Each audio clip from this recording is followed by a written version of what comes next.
Hello guys, I just installed my WolfBox G840s, I believe it is. I installed it in my 2012 Camaro. What I did for this is once I plugged in all of the cables, I ran them up through my trim. As you can see, it kind of pushes in like that. Once you install it, you can run all of your wires. So I ran the wires down through the trim, underneath the seat trim, through the back. As you can see, my trunk is still open, but I ran it through the back. And I'll get out and show you what it looks like back there. But in this, you can switch the view. So that's front, as you can see. You can do lock screen. You can do double view. So now that's front and back camera. So that's the front, that is the back. I have installed the GPS, which is why I have the miles per hour and time you can change. The GPS is installed right here. I just stuck it to the window, as you can see. So I'll get out and I'll show you how I ran this through the back.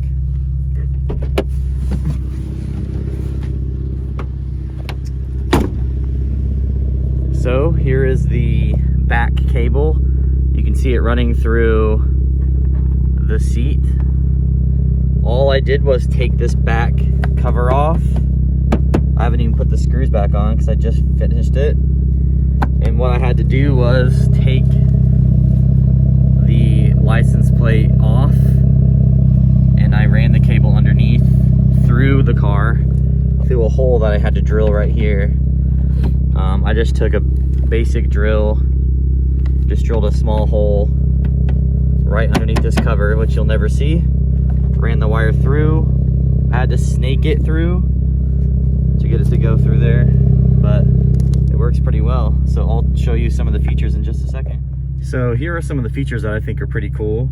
I really like the dual screen combination here, and if you can see the reflections of a lot of stuff in here. That's because this is actually still a mirror, and the mirror has that screen underneath. So if you just turn it off with pushing this button, it's just a mirror. But when you turn it back on, obviously it adjusts back to your two visions. So if you tap it, that's rear, front, and then on the front right here where my hand is, you can actually manually adjust your view, and then you can actually drag up and down, which for some reason it's not working well. There we go. You can adjust up and down to show what you want to see the most of. And once you have the rear camera installed, let's stop recording so that way we can enter edit mode here with the settings.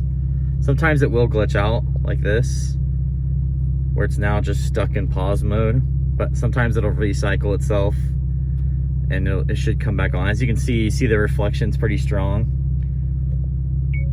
So now that it's off of record, there's no red dot. You can push this.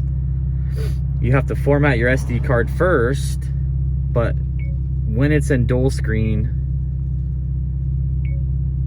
I think it automatically defaults to 1080, but we'll see if it switches back to quality. Let's flip it. So now it's supposed to be in 2K, I believe, instead of 4K. But that's the basic feature of it.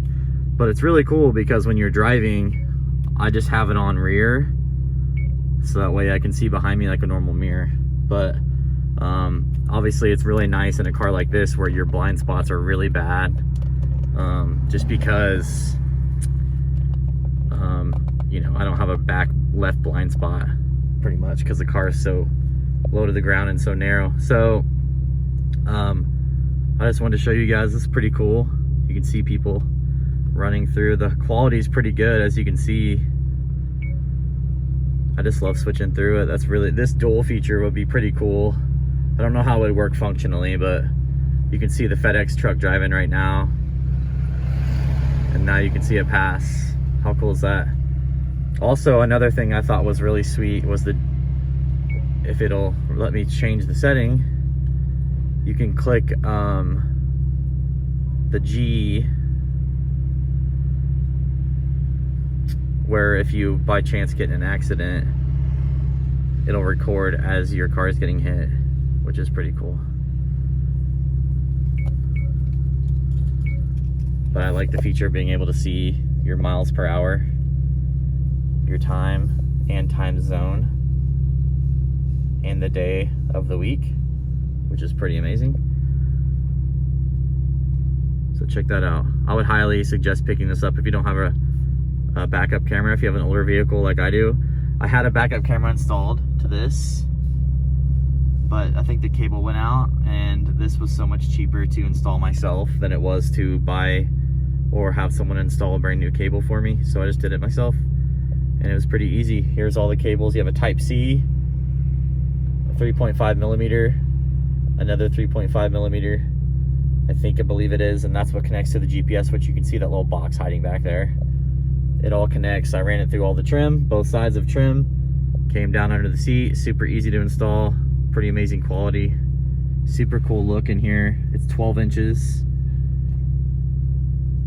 super cool.